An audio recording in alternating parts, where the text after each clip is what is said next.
Hello friends, welcome back to coastal sports. Mumbai Indians కు భారీ shock. Jasprit Bumrah గాయం కారణంగా ఐపీఎల్ 2025 మిస్ అవుతాడా? భారత చెస్ ప్రపంచాన్ని కదిలించిన వరల్డ్ జూనియర్ చెస్ ఛాంపియన్ ఎవరో తెలుసా? రెజ్లింగ్ మేట్ను శాసించిన వినేష్ పోగాట్ ఇప్పుడు రాజకీయ రంగంలోనూ విజయం సాధించింది। Indian football legend Sunil Chhetri రిటైర్మెంట్కి యూటర్న్ తీసుకుని మళ్ళీ జట్లోకి వస్తాడా? ఈ 4 సంచలన అంశాలపై పూర్తి వివరాలను ఇప్పుడు చూద్దాం। ఈ వీడియోని పూర్తిగా చూడండి। 4 నెలల వ్యవధిలోనే భారత్కు చెస్లో మరో ప్రపంచ ఛాంపియన్షిప్ టైటిల్ దక్కింది। గ్రాండ్ మాస్టర్ ప్రణవ్ వెంకటేష్ ప్రపంచ జూనియర్ చెస్ ఛాంపియన్గా నిలిచాడు। మాంటెనెగ్రోలోని పెట్రోవాక్లో జరిగిన టోర్నమెంట్కు ఓపెన్ కేటగిరీలో ప్రణవ్ అదరగొట్టాడు।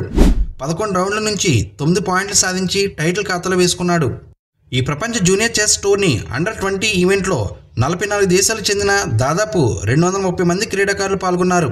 ఓపెన్ విభాగంలో 63 దేశాలకు చెందిన 157 మంది క్రీడాకారులు పోటీపడ్డారు। ఇందులో 12 మంది గ్రాండ్ మాస్టర్లు కూడా ఉన్నారు। వీరందరినీ దాటి ప్రణవ్ టైటిల్ సాధించడం సాధారణ విషయం కాదు। గతేడాది డిసెంబర్లో గుకేష్ ప్రపంచ సీనియర్ ఛాంపియన్గా నిలిచి హిస్టరీ క్రియేట్ చేసిన సంగతి తెలిసింది।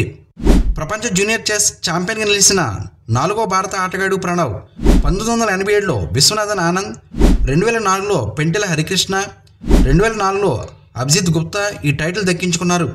ఇప్పుడు 2 దశాబ్దాల తర్వాత మరోసారి ఆ ట్రోఫీని ప్రణవ్ భారత్కి తీసుకొచ్చాడు। 18 ఏళ్ల ప్రణవ్ వెస్ట్బ్రిడ్జ్ ఆనంద్ చెస్ అకాడమీలో విశ్వనాథన్ ఆనంద్ దగ్గర శిక్షణ పొందుతున్నాడు। ఆపై ప్రశంసల వర్షం కురుస్తుంది। అతను నిరంతరంగా తన గేమ్ను అనాలిసిస్ చేసుకుంటూనే ఉంటాడని ఆనంద్ తెలిపారు। బెంగళూరులో పుట్టిన ప్రణవ్ 6 ఏళ్ల వయసులో చెస్ ఆడటం మొదలుపెట్టాడు। క్రమంగా రాటు తేలాడు, ఎత్తులు వేయడంలో పట్టు సాధించాడు। 2021లో ఒక గ్రాండ్ మాస్టర్ నార్మ్ సాధించాడు। 2022లో మరో జిఎం నార్మ్ అందుకున్నాడు। 2022లో 3వ జిఎం నార్మ్తో గ్రాండ్ మాస్టర్ హోదా దక్కించుకున్నాడు। 75వ భారత గ్రాండ్ మాస్టర్గా నిలిచాడు। 2022లో ఓవైపు అండర్-16 యూత్ ఒలింపియాడ్ ఆడుతూనే మరోవైపు మ్యాగ్నస్ కార్ల్సన్ అకాడమీ ఛాలెంజ్లో పాల్గొన్నాడు। ఈ రెండింటిలోనూ విజేతగా నిలిచాడు। ఆన్లైన్ టోర్నీలో ప్రపంచ నెంబర్ 1 కార్ల్సన్ను ప్రణవ్ ఓడించి సంచలనం క్రియేట్ చేశాడు। గతేడాది వరల్డ్ యూత్ అండర్-18 వరల్డ్ ర్యాపిడ్ అండ్ బ్లిట్జ్ టోర్నీతో పాటు చెన్నై గ్రాండ్ మాస్టర్ ఛాలెంజ్ విభాగంలో ప్రణవ్ టైటిల్స్ గెలిచాడు। ఇదిలా ఉండగా రెజ్లింగ్లో దేశ విదేశాల్లో సత్తా చాటి ఫేమస్ అయిన పోగట్ కుటుంబంలో ఇప్పుడు గుడ్ న్యూస్। భారత దిగ్గజ రెజ్లర్ వినేష్ పోగట్ తల్లి కాబోతుంది। రెజ్లర్ అయిన సోమ్వీర్ను ఆమె 2018లో పెళ్లి చేసుకుంది। వీళ్ళు తమ బిడ్డకు వెల్కమ్ చెప్పబోతున్నట్లు తమ ఇన్స్టాగ్రామ్లో పోస్ట్ చేశారు। మా ప్రేమ కథ న్యూ చాప్టర్తో కంటిన్యూ అవుతుందని వినేష్ మరియు సోమ్వీర్ తమ ఇన్స్టాగ్రామ్లో ప్రకటించారు। చిన్నారి పాదం ఎమోజీ మరియు హార్ట్ సింబల్తో సోషల్ మీడియాలో పోస్ట్ చేశారు। చిన్నప్పటి నుంచి రెజ్లింగ్ పైనే ప్రాణం పెట్టి సాగిన వినేష్ ఎన్నో గొప్ప ప్రదర్శనలు చేసింది, దేశానికి పథకాలు సాధించి పెట్టింది। ఏషియన్ గేమ్స్, కామన్వెల్త్ గేమ్స్లో స్వర్ణాలు ముద్దాడింది, కానీ ఒలింపిక్స్ మెడల్ కల మాత్రం కలగానే మిగిలిపోయింది। ప్యారిస్ ఒలింపిక్స్లో ఆమె అనూహ్యంగా పథకానికి దూరమైంది। 2024 ప్యారిస్ ఒలింపిక్స్ 50 కేజీల విభాగంలో వినేష్ ఫైనల్ చేరి హిస్టరీ క్రియేట్ చేసింది। ఈ ఘనత సాధించిన తొలి భారత మహిళా రెజ్లర్గా నిలిచింది। ఆమె ఫైనల్లో గెలిస్తే పసిడి, ఓడితే రజతం వచ్చేది, ఖచ్చితంగా పథకం పక్కా। కానీ అధిక బరువు ఆమె ఆశలను, కోట్లాది మంది భారతీయుల ఆకాంక్షలు తుడిచేసింది। కేవలం 100 గ్రాముల బరువు అధికంగా ఉన్న కారణంగా ఫైనల్ ఆడకుండా వినేష్పై అనర్హత వేటు పడింది। దీంతో ఆమె గుండె పగిలింది। ప్యారిస్ ఒలింపిక్స్ నుంచి కన్నీళ్లతో నిష్క్రమించిన వినేష్ ఆ బాధలోనే సంచలన నిర్ణయం తీసుకుంది। ఆటకు రిటైర్మెంట్ ప్రకటించి షాక్ గురి చేసింది। ఎమోషనల్ ఉన్నప్పుడు నిర్ణయం తీసుకోవద్దంటూ ఆమెకు చాలామంది చెప్పారు, కానీ వినేష్ తన నిర్ణయాన్ని మార్చుకోలేదు। ఫైనల్కు ముందే అధిక బరువు ఉన్నా కాబట్టి కనీసం రజతమైనా ఇవ్వాలని వినేష్ అప్పీల్ చేసిన ఫలితం లేకపోయింది। ఆటకు వీడ్కోలు పలికిన తర్వాత వినేష్ రాజకీయాల్లో అడుగుపెట్టింది, కాంగ్రెస్ పార్టీలో చేరింది। గత హర్యానా అసెంబ్లీ ఎన్నికల్లో జులానా నియోజకవర్గం నుంచి ఎమ్మెల్యేగా గెలిచింది। ప్రస్తుతం ఎమ్మెల్యేగా కొనసాగుతున్న వినేష్ ఇప్పుడు ప్రెగ్నెన్సీ అనౌన్స్ చేసింది। ఇదిలా ఉండగా ఫుట్బాల్ దిగ్గజం సునీల్ ఛేత్రి రిటైర్మెంట్పై యూటర్న్ తీసుకున్నాడు। 40 ఏళ్ల వయసులో తిరిగి ఫుట్బాల్ జట్టులో చోటు దక్కించుకున్నాడు। ఇండియాలో ఫుట్బాల్ ఆటగాళ్లే లేరన్నట్టు మళ్ళీ ఛేత్రిని టీంలోకి తీసుకోవాల్సిన దుస్థితిపై క్రీడా పండితులు ఆవేదన వ్యక్తం చేస్తున్నారు। ఓవైపు ఛేత్రి రాక సంతోషాన్ని ఇచ్చేదే అయినా ఈ వయసులోనే అతను అవసరం జట్టు కొనడం యువ ఆటగాళ్ల నైపుణ్యాలపై సందేహాల కారణమవుతుంది। 2024లో సునీల్ ఛేత్రి అంతర్జాతీయ ఫుట్బాల్ కెరీర్కు వీడ్కోలు పలికాడు। కన్నీరు నిండిన కళ్లతో మైదానం వీడాడు। అప్పుడు మళ్ళీ అతను జట్టులోకి వస్తాడని అంచనాలు లేవు, అతని వయసే అందుకు కారణం।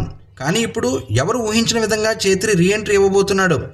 ఏఎఫ్సి ఆసియా కప్ 2027 క్వాలిఫైర్లో భాగంగా బంగ్లాదేశ్తో భారత మ్యాచ్లో ఛేత్రి తిరిగి మైదానంలో అడుగుపెట్టబోతున్నాడు। ఈ మ్యాచ్ కోసం భారత కోచ్ మనులో మార్క్వేజ్ ప్రకటించిన 26 మంది ఆటగాళ్ల జట్టు జాబితాలో చోటు దక్కించుకున్నాడు। మనసు మార్చుకుని యూటర్న్ తీసుకున్నాడు. ఆసియా కప్కు అర్హత సాధించడమే మాకు చాలా కీలకం. టోర్నమెంట్ ప్రాముఖ్యత, రాబోయే మ్యాచ్ల దృష్ట్యా జాతీయ జట్టులో బలోపేతం చేయడానికి పునరాగమనం గురించి సునీల్ ఛేత్రితో చర్చించాను.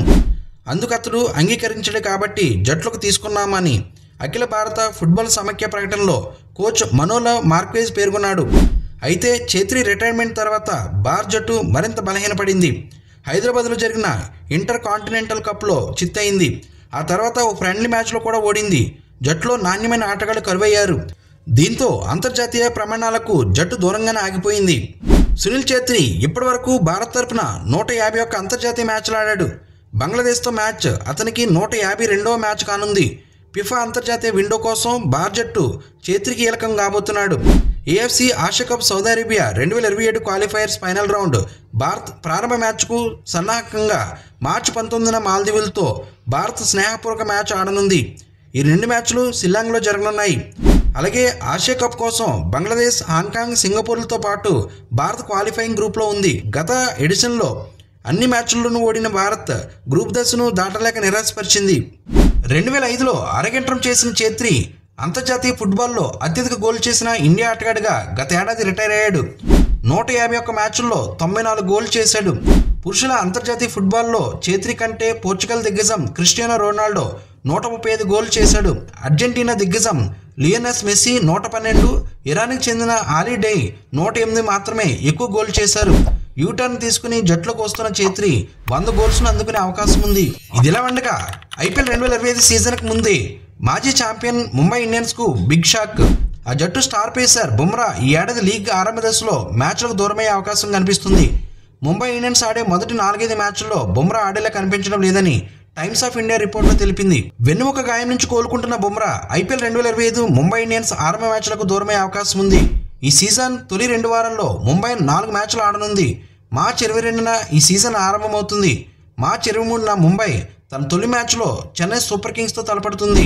ఆ తర్వాత గుజరాత్ టైటన్స్తో ఆడనుంది. వీటితో పాటు మరో 2-3 మ్యాచ్ల వరకు బుమ్రా గేమ్ ఫిట్నెస్ సాధించేలా కనిపించడం లేదు. వెన్నునొప్పుతో ఈ ఏడాది జనవరిలో ఆస్ట్రేలియాతో టెస్ట్లో బుమ్రా మధ్యలోనే తప్పుకున్న సంగతి తెలిసిందే. అప్పటి నుంచి అతను ఆటకు దూరంగా ఉంటున్నాడు. ఛాంపియన్స్ ట్రోఫీలోనూ ఆడడం లేదు. ప్రస్తుతం జాతీయ క్రికెట్ అకాడమీలో బుమ్రా కోలుకుంటున్నాడు. బుమ్రా మెడికల్ రిపోర్ట్స్ బాగానే ఉన్నాయి. ఎన్సీఏ సెంటర్ ఆఫ్ ఎక్సలెన్స్లో బుమ్రా కోలుకుంటున్నాడు. మళ్లీ బౌలింగ్ ప్రారంభించాడు. కానీ మరో 15 రోజుల్లోనే ఐపీఎల్ ప్రారంభం కానుంది. ఏప్రిల్ మొదటి వారంలో ఫిట్నెస్ సాధించే ఛాన్స్ ఉంది అని బీసీసీఐ వర్గాలు చెప్పినట్లు టైమ్స్ ఆఫ్ ఇండియా పేర్కొంది.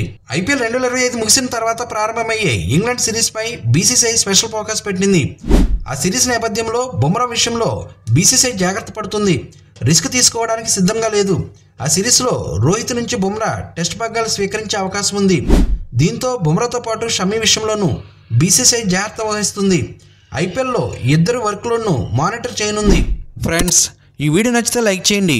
మరిన్ని ఇంట్రెస్టింగ్ వీడియోస్ కోసం మన ఛానల్ని సబ్స్క్రైబ్ చేసుకుని బెల్ ఐకాన్ యాక్టివేట్ చేసుకుంటే నేను పోస్ట్ చేసే నెక్స్ట్ వీడియో మీకు నోటిఫికేషన్ వస్తుంది. Thank you for watching. జై హింద్.